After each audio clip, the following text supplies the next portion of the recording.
안녕하세요. 안녕하세요. 금강경에 물들다 25번째 시간입니다. 지난주까지 의법 출생분에 대한 공부를 했어요. 의법 출생분이라고 하는 내용은 이제 광대심과 제일심을 연습을 하는 부분도 있지만 이 제목을 뽑아 놓은 걸 보면 뭐가 가장 중요하다라고 생각을 했었던 거였냐면 모든 불보살님이 태어나는 마음이 무엇인가 이것을 밝히는 게 중요했었어요. 그리고 그걸 뭐라고 밝힌 거냐면 이 경전에 담겨 있는 반야법으로부터 모든 불보살님은 태어난다. 이걸 말하고 싶었어요. 그래서 이 반야법, 보리심이라고 하는 마음으로 불보살님이 태어나는 내용들을 지금까지 쭉 이제 배운 건데, 그런데 사실은 이제 이 무주상보시라고 하는 단어에 대해서 원래 의법출생분에서 이야기를 좀 하려고 하다가 못해서 지금 뒷부분을 연결시키는 연결고리로서 오늘 무주상보시라고 하는 단어에 대해서 한번 공부를 해볼 겁니다. 그럼 무주상보시라고 하는 단어를 어떤 의미에서 배울 거냐면 무주상보시의 함정, 이런 주제로 오늘 공부를 해볼 거예요. 금강경, 그러면 가장 중요한 수행법은 무주상보시예요. 안심을 이루는 데 있어서 안심하기 위해서 가장 중요한 수행법으로 손에 꼽는 게 바로 무주상보시입니다. 그래서 무주상보시를 누누이 강조를 하는데 그것을 통해서 안심을 할 수도 있지만 누군가는 함정에 빠져버리는 경우들이 한국 불교에서 많이 목격이 됩니다. 그래서 무주상보시를 올바로 해석하는 방법을 공부를 할 건데요. 저 무주상보시가 어떤 키가 되는 거냐면 번뇌를 끊는 가장 쉬운 방법이 돼요. 오늘 왜 무주상보시가 번뇌를 끊는 가장 쉬운 방법이고 어떤 과정으로서 번뇌를 끊어내는지에 대한 이야기를 한번 해볼 거예요. 시작은 이렇게 해보죠.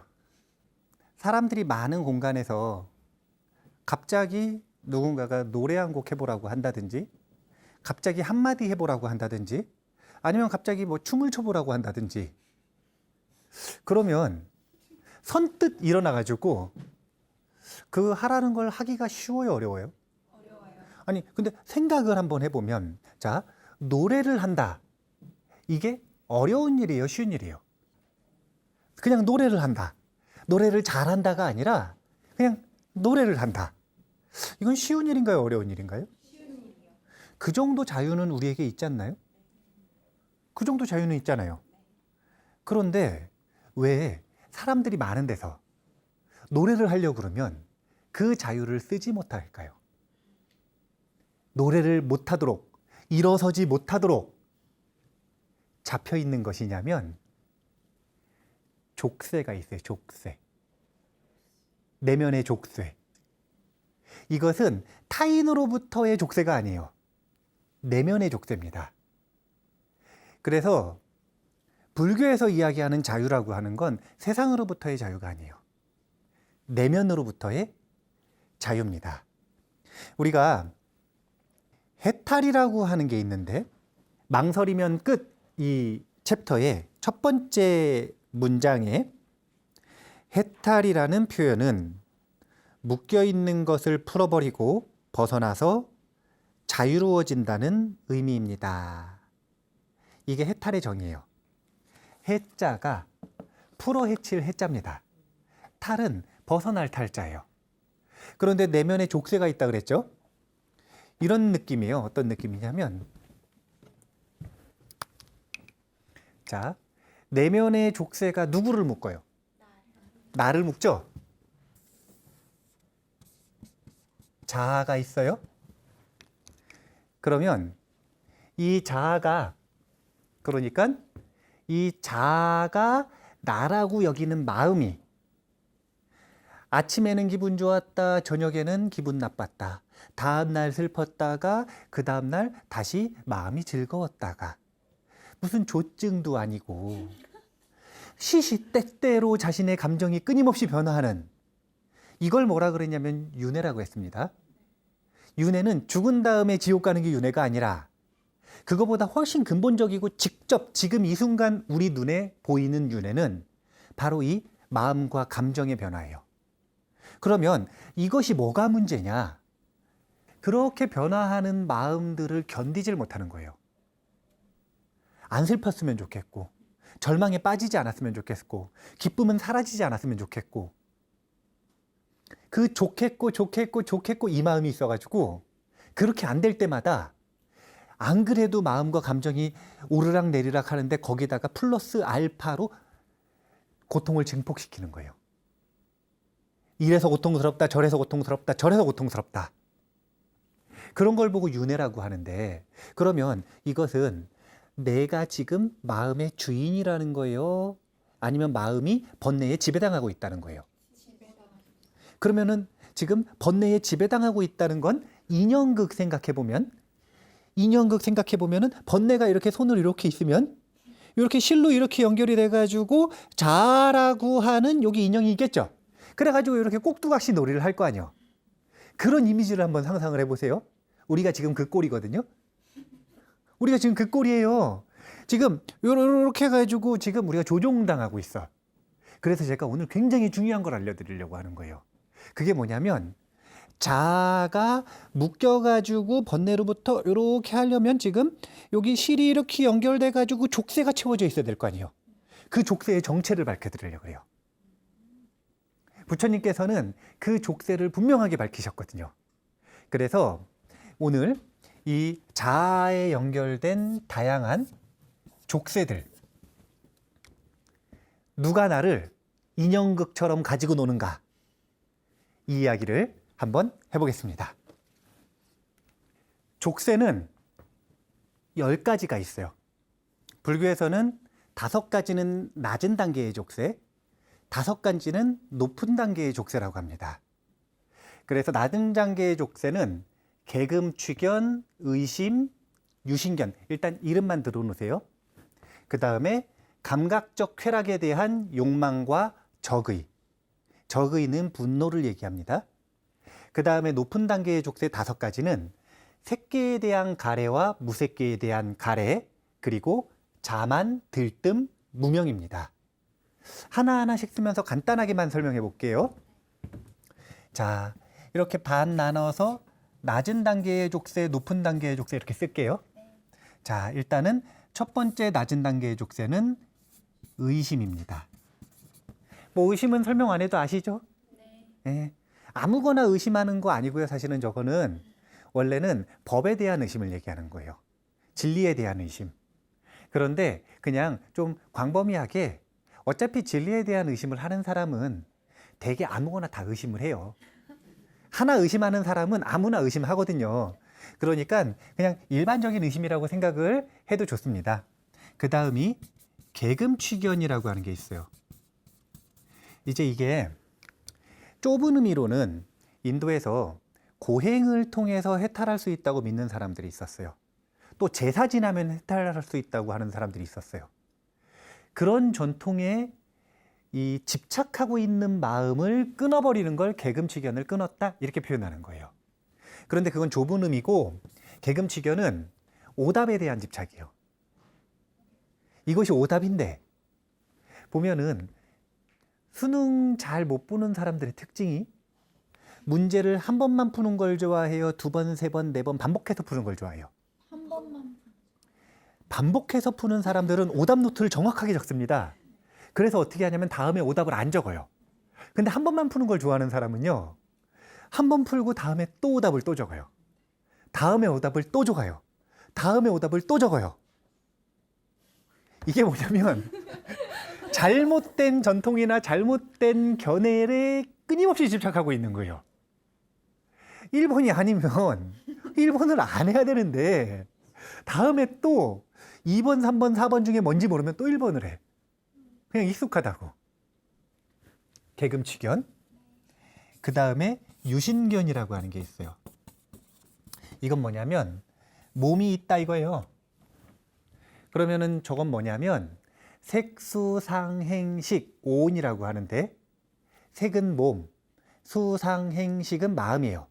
그래서 이 몸과 마음이 나라고 여기는 마음, 이것을 나라고 여기는 견해가 바로 유신견입니다. 그 다음에 감각적 쾌락에 대한 욕구가 있어요. 감각적 쾌락에 대한 욕구, 뭐 식욕, 색욕, 성욕, 수면욕, 뭐 이런 감각적 쾌락 있잖아요.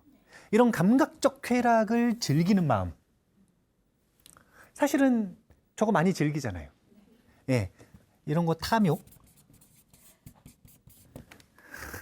이걸 이제 거친 탐욕이라고 하는 거예요. 거친 탐욕. 여기까지 보면은 의심도 사실은 약간 견해에 가깝죠. 개금치 견이죠. 유신 견이죠. 그런데 약간 이제 감정과 본능의 영역으로 들어갑니다. 탐욕이라고 하는 족쇄가 있어요. 그 다음 또 뭐가 있냐면 적의. 탐욕대로 안 되면, 쾌락을 누리고 싶은데 마음대로 안 되면 방해하는 누군가라고 생각하는 사람을 찝어서 그 사람한테 뒤집어 씌우고 화를 내요.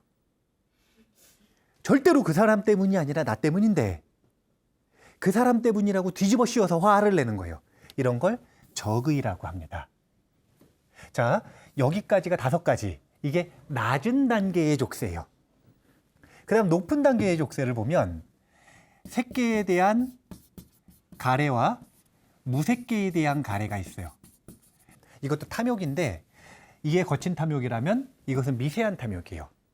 거친 탐욕은 끊어진 거예요. 이제 색욕도 없고 성욕도 없고 식욕도 없고 수면욕도 별로 없는 거예요. 그런데 색계에 대한 탐해와 무색계에 대한 가래가 있다는 건 뭐냐면, 뭐가 남았다는 거냐면 생존 본능이 남았다는 거예요. 아직도 태어나고 싶은 본능이 있는 거예요. 그래서 욕망이 끊어졌기 때문에 욕계에는 안 태어나지만 색계와 무색계에는 태어나고 싶은 욕망이 남아있는 거예요. 아직까지 자아의 뿌리가 아주 끈질기게 살아남아 있는 겁니다. 이게 끊어져야 안 태어나는 거예요. 그 다음에 자만, 그 다음에 들뜸, 그리고 무명까지가 높은 단계의 족쇄예요. 자만은 뭐 다 아시죠? 자만은 저 사람이 나보다 잘났는데 생각하기를 뭐라고 생각하냐면 내가 저 사람보다 잘났다. 또 저 사람이 나랑 비슷한 사람인데 생각하기를 뭐라고 생각하냐면 내가 저 사람보다 못났다. 이것도 자만이에요. 자만이 교만해가지고 내가 최고다 이렇게 여기는 것만 이제 자만인 줄 아는데, 자만의 근본은 뭐냐면 나와 너를 비교하는 것. 비교해서 어떻게 되냐면 있는 그대로를 못 보고 오답을 만들어내는 것. 그것을 자만이라 그래요. 자아의 뿌리가 있으니까 여전히 남아있는 거예요. 그 다음에 들뜸. 이게 뭐냐면 도거라고도 표현하는데 어떤 특정한 상황이 되면 마음이 흥분되는 거예요. 들뜸. 그 다음에 이제 근본 무명. 완전히 자아가 끊어진 것을 무명을 끊었다라고 표현을 합니다. 그래서 무명까지 끊으면 이제 저 10가지 족쇄가 다 끊어진 존재. 그러니까 이제 이 인연극에서 완전히 벗어난 존재. 자, 인연극이 이렇게 있어. 이게 지금 실이죠. 족쇄로 여기 지금 자아를 묶고 있는 거예요. 이렇게. 자아를 지금 이렇게 묶고 있어요. 이 모든 걸 다 끊어버리고 풀어 헤쳤다 이거죠. 이제 자아의 속박과 번뇌의 속박으로부터 벗어나서 자유로워진 것. 이것을 바로 해탈이라고 하는 겁니다. 인연극을 생각하셔야 돼요. 기억을 하실 수 있겠죠? 물론 실 10가지 이름은 기억을 못할 수도 있죠. 하지만 인연극이라고 하는 이미지는 기억을 하실 수 있을 겁니다. 부처님 당시에 있었던 일을 한번 이야기해 볼게요. 단벌심사의 승리인데, 이제 이 교재에 나와 있는데요. 그 내용을 간략하게 요약해서 이야기해 볼게요. 쫄라 에까사따까라고 하는 사람이 있었어요. 쫄라 에까사따까. 무슨 뜻이냐면 옷이 한 벌뿐인 사람이라는 뜻이에요. 그래서 단벌신사입니다. 우리나라 말로 하면. 근데 이 사람이 옷을 벗고 절 앞에서 내가 이겼다 그러고 있는 거예요. 내가 이겼다. 저 사람 뭔가 싶어가지고 조사를 해보라 그랬어요. 왜 그런 외침을 하는지. 근데 사정을 들어보니까 이런 사정이에요. 쫄라 에까사따까는 옷이 한 벌뿐이 없었대요. 전생에도 그랬대요. 전생에도 평생을 옷이 한 벌뿐인 사람으로 살았대요. 이번 생은 심지어 바라문이라. 인도에서 사성계급 중에 최고 계급 바라문의 혈통인데도 옷이 한 벌뿐이 없는 거예요. 그래도 전생에는 한 벌 가지고 혼자 살았지. 이번 생은 더 심각해졌어요. 한 벌 가지고 부인하고 둘이 사는 거예요. 그래서 이 부인하고 둘이서 외출을 못해. 둘이서 같이 외출을 하지를 못해요. 심지어 둘 다 부처님 제자거든요. 부처님 법문 너무 듣는 걸 좋아하는데 부처님이 법문을 하신다 그러면 둘이 못 가니까 일단 가위바위보를 하는 거예요. 누가 먼저 갈지. 아침 법회에 부인이 가면 저녁 법회는 남편이 가야 되는 거예요. 왜냐하면 옷 입고 갔다 와서 벗어주면 갈 수가 있으니까. 전생엔 그래도 혼자서 한 벌이었는데 이제는 부부가 한 벌 가지고 살아야 돼요. 그래서 그날도 아침에 부인이 갔다 오고 저녁 때 남편이 법문을 딱 들으러 간 거예요. 그런데 그날따라 부처님 법문을 딱 하시는데 마음이 너무 기쁜 거라. 그냥 그런 날이 있어요. 법문을 듣는데 그냥 마음이 엄청나게 기쁜 날. 부처님 법문을 듣고 무엇인가 깨친 바가 있으니까 용솟음이 칠 텐데 이 기쁨을 어떤 방식으로든 부처님한테 표현을 하고 싶은 거예요. 그래서 어떻게 하기로 마음을 먹었냐면 단벌뿐인 옷을 부처님한테 공양을 올려야겠다. 이렇게 생각을 한 거예요. 그래서 옷을 공양을 딱 올리려고 하는데 일어나가지고 옷을 벗어서 공양을 딱 올리려고 가려고 하는데 일어났을까요? 못 일어났을까요? 못 일어난 거예요. 왜 그럴까요? 아니요. 내면의 족쇄가 막았어요. 내면의 족쇄가 막았어요. 뭐 이런 거죠. 의심. 이거 내가 벗으면 난 어떻게 되지? 이거 공양 올린다고 공덕이 있을까? 유신견. 이 몸과 마음이 나라고 하는 생각 때문에 나 망신당하면 어떡하지? 감각적 쾌락에 대한 욕구. 내일부터 법회 못 가면 어떡하지? 외출도 못하면? 나만 못하나? 부인도 못하는데? 어떡하지? 어떡하지? 어떡하지? 이 생각이 일어나려고 딱 하는데 못 일어났게 자기를 잡아서 땅바닥에다 고정시키기 시작한 거예요.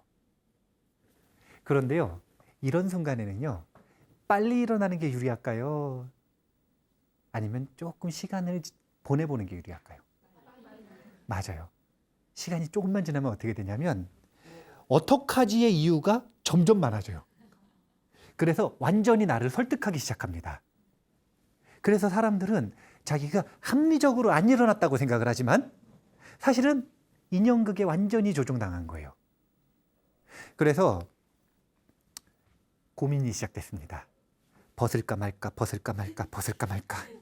단벌뿐인 이 옷을 공양할까 말까, 공양할까 말까, 공양할까 말까. 그래가지고 초경부터 시작한 고민을 중경이 지나고 말경, 새벽이 끝날 때까지 거의 해가 뜰 때까지 계속 고민을 하기 시작한 거예요. 그래서 말경쯤 돼가지고 한 철야정진으로 고민을 했어요. 지금 밤에 잠도 못 자고 철야정진으로 고민을 한 다음에 문득 내면에서 이런 생각이 딱 든 거예요.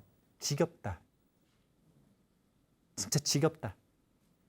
내가 이 족쇄를 끊지 못해서 전생부터 지금까지 이 모양 이 꼴일 텐데 오늘 또 온갖 핑계를 대서 부처님한테 공양 한번 못 올리고 이번 생에도 다음 생에도 이렇게 살겠구나. 그래가지고 큰 마음을 먹고 옷을 벗어가지고 부처님한테 공양을 올리고 기뻐서 뛰쳐나가서 내가 이겼다고 헛소리를 친 거예요. 그러니까 누구한테 이긴 거예요? 맞아요. 파세나디 대왕이 이 이야기를 딱 듣더니 정말 대단한 일이다. 파세나디 대왕도 기쁨이 막 올라오는 거예요.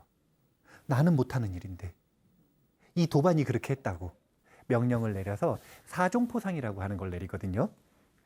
4마리 코끼리와 4마리 말, 4,000냥의 동과 4명의 시녀, 4명의 하인과 4개의 마을을 포상으로 내렸습니다. 그러니까 단벌신사가 이제 귀족이 된 거죠. 귀족이 된 거죠. 단벌신사가 저런 포상을 받았다라는 게 중요한 게 아니에요. 사람들은 자꾸 거기에 집중을 하는데 그게 아니라 저건 1+1 사은품이라. 나를 극복하고 나를 이기고 나로부터 자유로워진 사은품. 그런데 이것 때문에 빨리 선행을 하고 빨리 보시를 하려고 하면 그러면 저것도 못 얻고 나를 극복하지도 못해요. 그 이야기를 듣자마자 여러 스님들이 대단하다고, 이 사람 대단하다고 막 이야기를 하고 있으니까 부처님께서 하신 이야기가 그런 이야기예요. 만약에 그 사람이 초경에 원하는 대로 선행을 했다면, 즉 옷을 보시했다면 16종 포상을 받았을 것이다. 만약에 중경쯤에 보시를 했으면 8종 포상을 받았을 것이다. 말경에 보시를 했기 때문에 4종 포상을 받았다.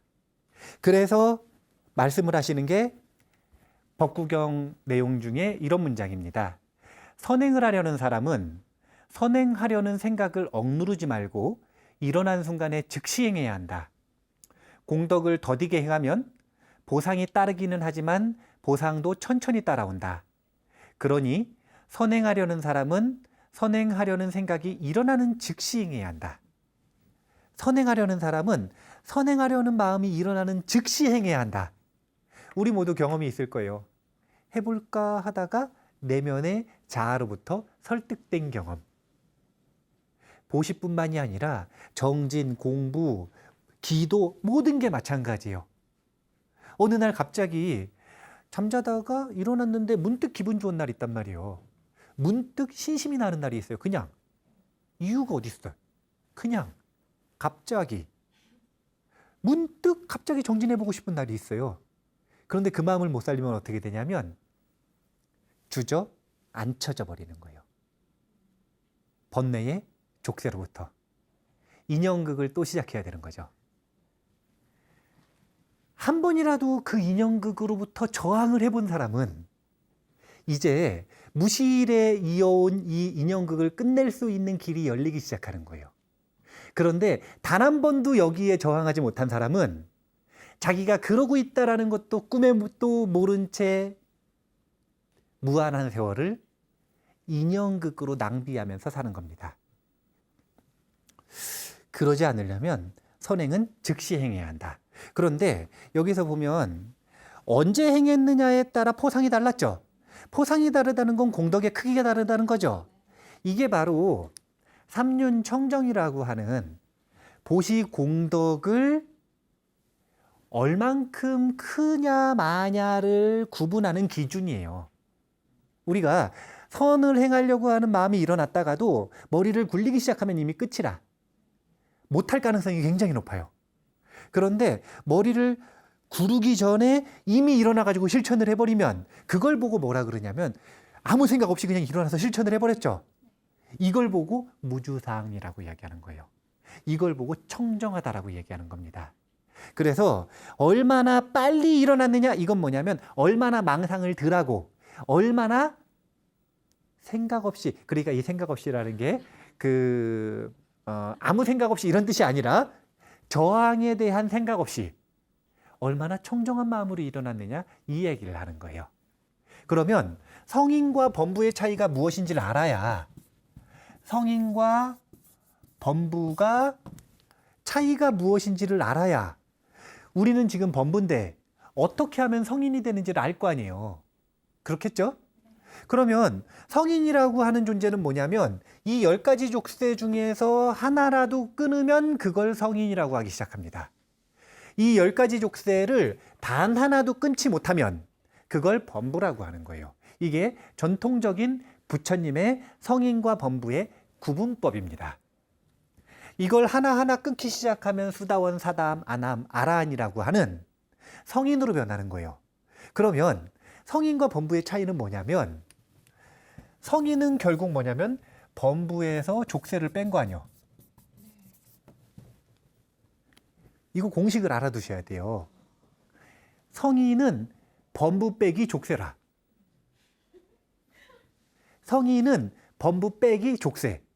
근데 사람들이 생각하는 거하고 이거는 완벽하게 대치되는 공식입니다.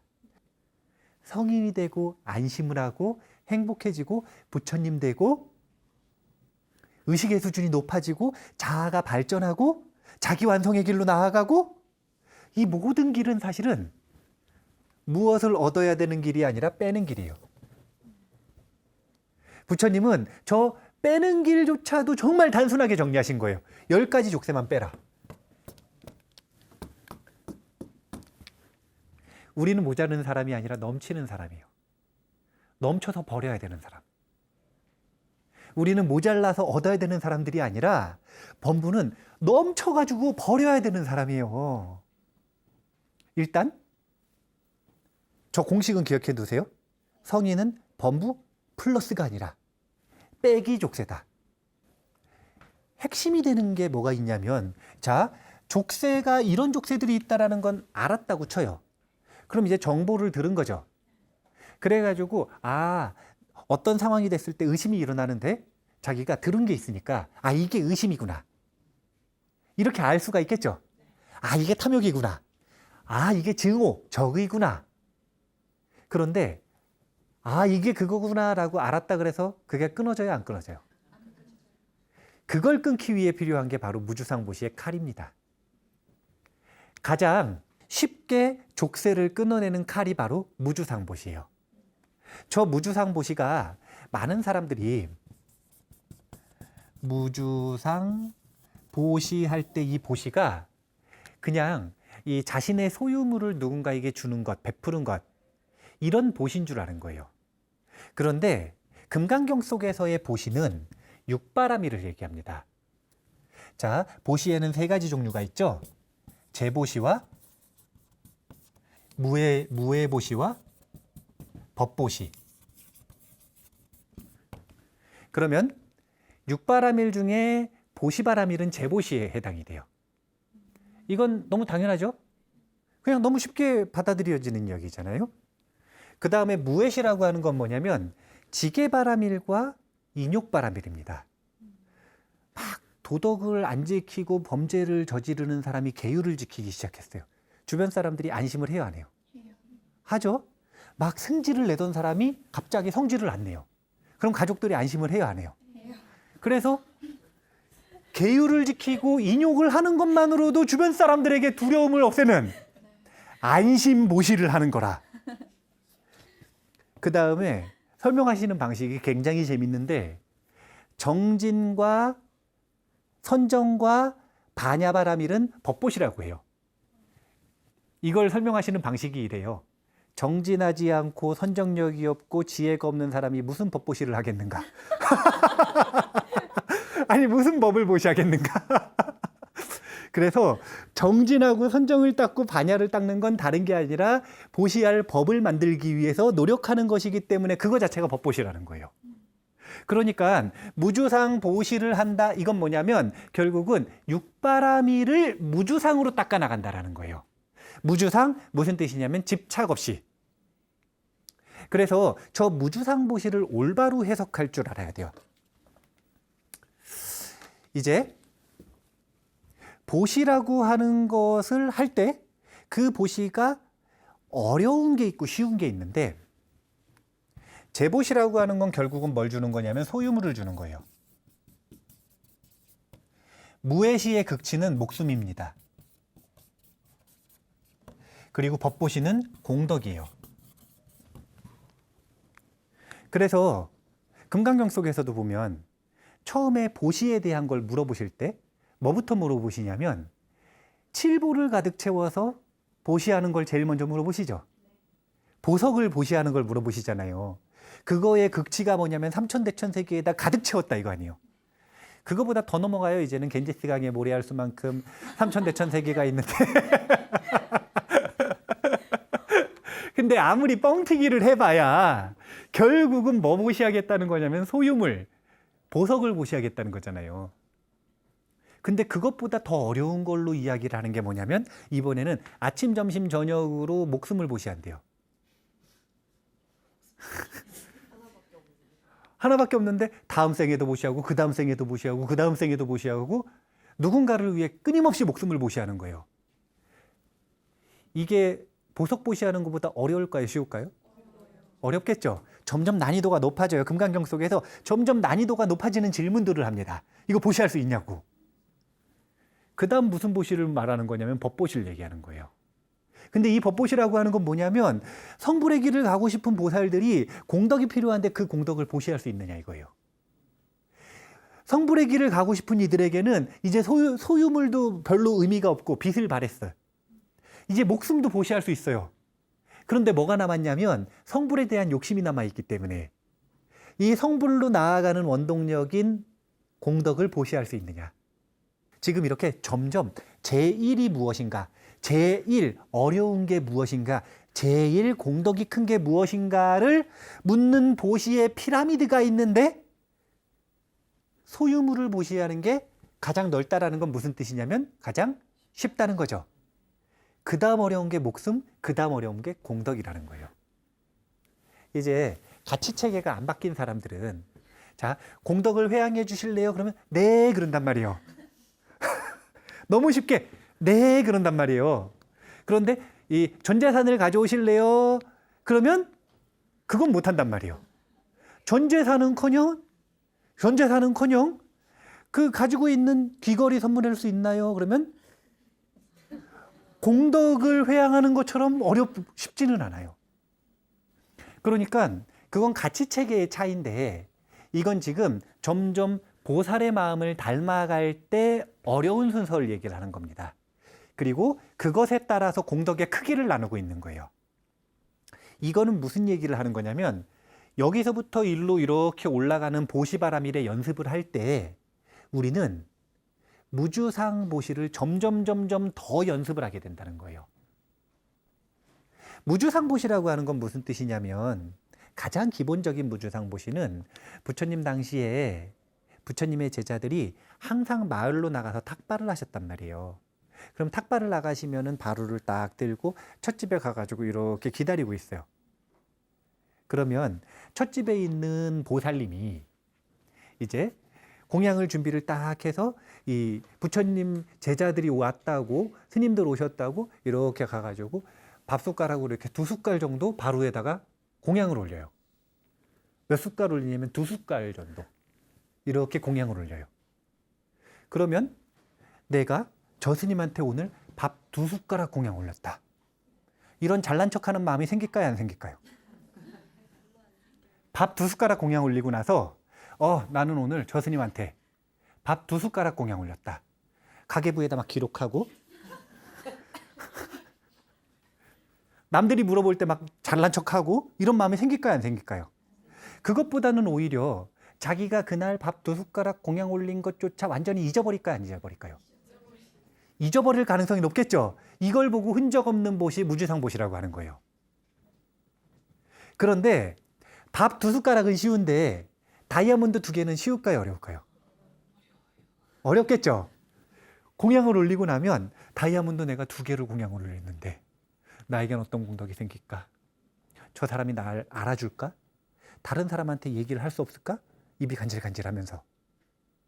이건 뭐냐면 마음에 흔적이 남았죠. 그런 걸 유주상보시라고 하는 거예요. 무주가 아닌 거예요. 근데 그것은 어떻게 연습하는 거냐면 처음에는 밥 2숟가락부터 연습을 해서 이 두 숟가락이 익숙해지면 세 숟가락, 세 숟가락이 익숙해지면 네 숟가락, 네 숟가락이 익숙해지면 반찬도 같이, 반찬도 같이 하는 게 익숙해지면 뭐 약품을 좀 보시한다든지 이런 식으로 점점 같이 있는 걸 이렇게 보시를 하다가 보면 마음이 인색함에서 벗어나서 베풀 수 있는 마음의 용량이 커지는 거예요.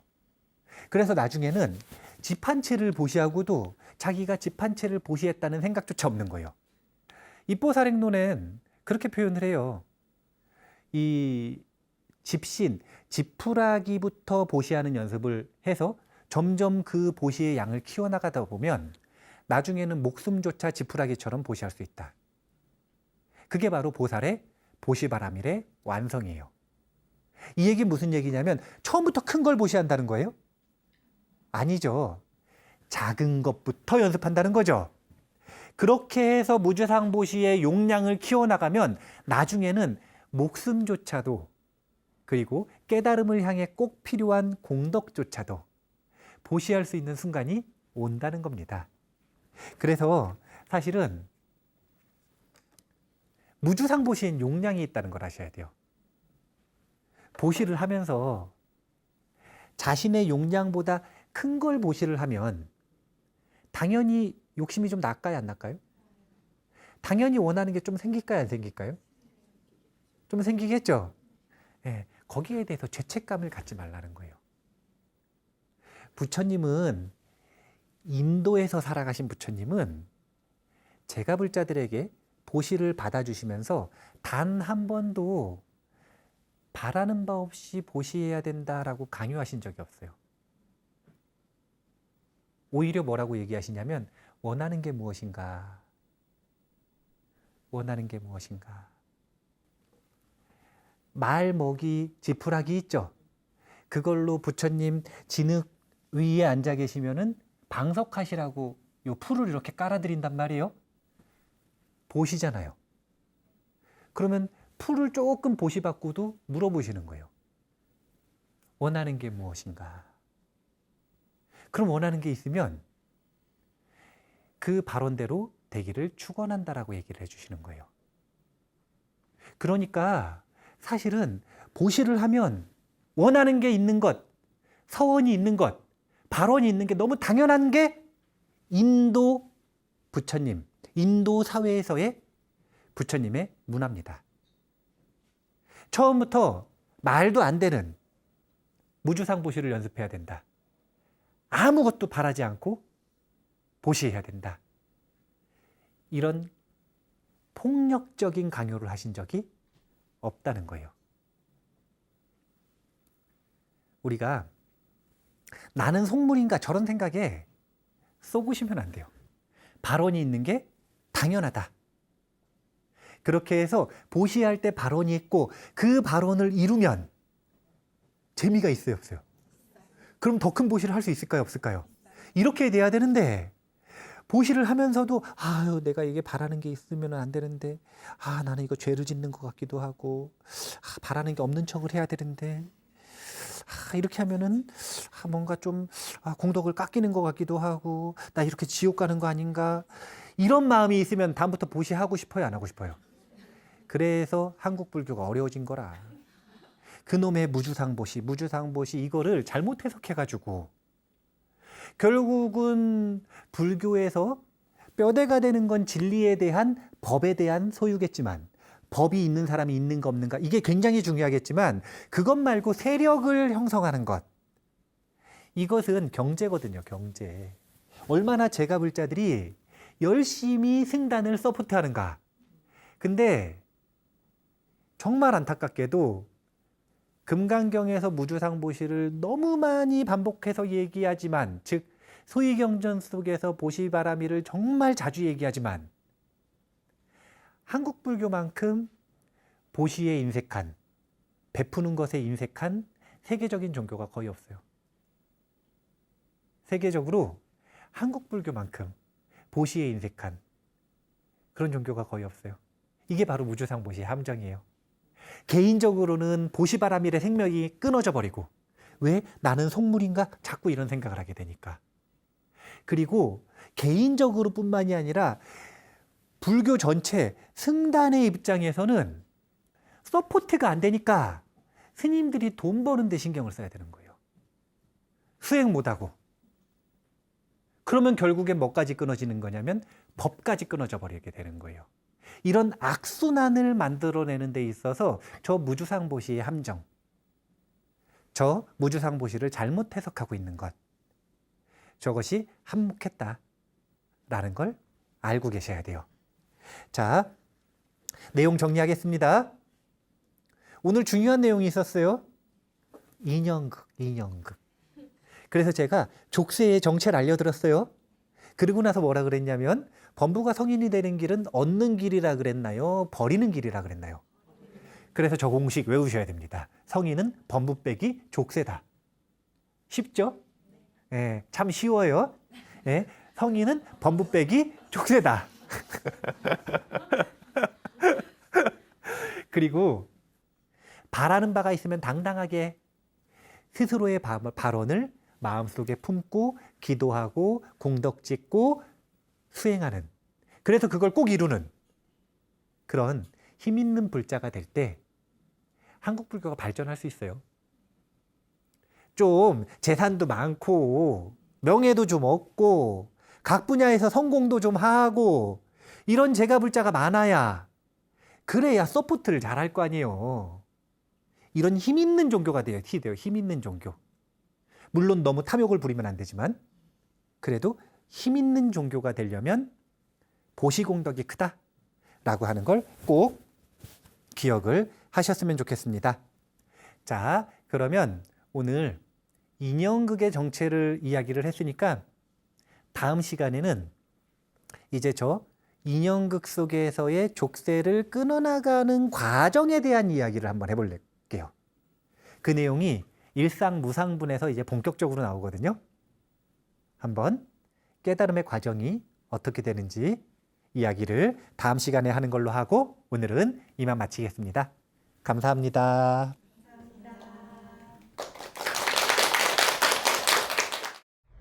감사합니다.